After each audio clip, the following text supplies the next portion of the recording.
எனவே அமெரிக்க விஜயத்தை வெற்றிகரமாக நிறைவு செய்து ஜனாதிபதி அனுரகுமார் திசாநாயக்க அவர்கள் இப்போது ஜப்பானுக்கான விஜயத்தை மேற்கொண்டிருக்கிறார். எனவே ஜப்பானில் மிக முக்கியமான பல சந்திப்புகளிலும் ஜனாதிபதி கலந்து கொள்ளப் போவதான செய்திகள் முக்கியமாக இருப்பதை காணலாம். இன்று தினம் வீரகேசரி பத்திரிகை தலைப்பிடுகிறது. ஜப்பானை சென்றடைந்தார் ஜனாதிபதி அனுரகுமார்.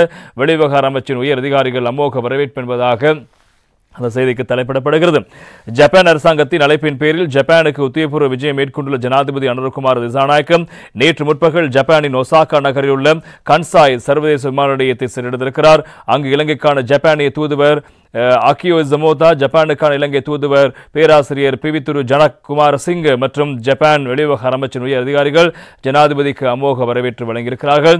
எனவே ஜனாதிபதி அனுரகுமார் திசாநாயக்க எதிர்வரும் செவ்வாய்க்கிழமை 30ஆம் தேதி வரை ஜப்பானில் உத்தியோகபூர்வ சந்திப்புகளை மேற்கொள்ளவிருக்கிறார். நேற்று ஜப்பானின் ஒசாகா நகரில் நடைபெற்ற எக்ஸ்போ இலங்கை தின நிகழ்வில் ஜனாதிபதி அனுரகுமார் திசாநாயக்க பிரதம அதிதியாக கலந்து கொண்டார்.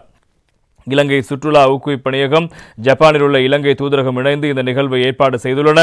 ஜனாதிபதி அனுரகுமார் திசாநாயக்க இந்த விஜயத்தின் போது ஜப்பான் பேரரசர் நருஹிட்டோவை சந்திக்க இருப்பதோடு ஜப்பான் பிரதமர் ஜிகுரி இசிபா மற்றும் ஜப்பான் பாதுகாப்பு அமைச்சர், வெளியுறவு அமைச்சர், பொருளாதார வர்த்தக மற்றும் தொழில்துறை அமைச்சர் உள்ளிட்ட பல முக்கிய அமைச்சர்களையும் சந்தித்து இருதரப்பு பேச்சுவார்த்தை நடத்த உள்ளார்.